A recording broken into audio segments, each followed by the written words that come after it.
Okay. That skin came up. There we go. All right, now I'm ready. Guys, example 1.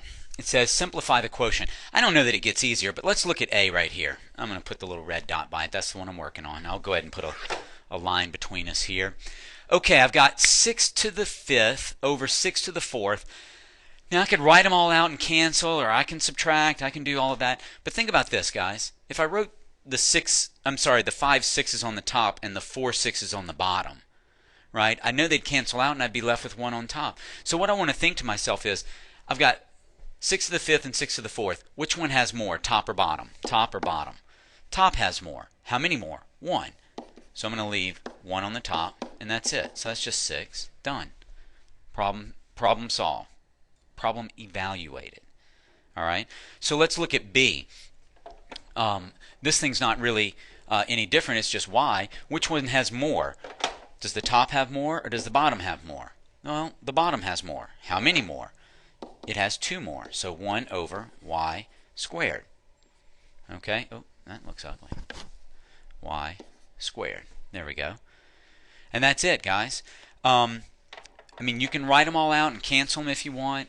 You know, this one, let's look back at A, just to give ourselves something to work with here. This could be written as 6 to the 5th times 6 to the negative 4th. If I put it up on top, right? I took it from the bottom and put it up on top.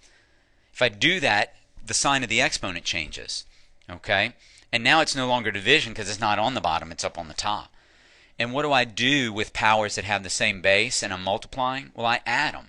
5 plus negative 4 is going to give me 6 to the 1. Okay, I get the same thing. Same thing over here.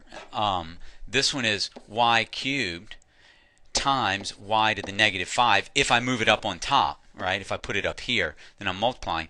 3 plus negative 5 is going to be y to the negative 2. What is it? Oh, that means I just need to put it on the bottom. Okay, I mean, I can think about it that way, but I think the simplest thing to do is say,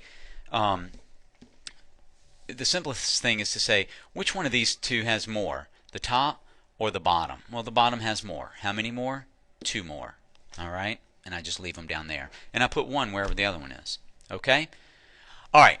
Good job, guys. I think that's straightforward. Let's look at number 2.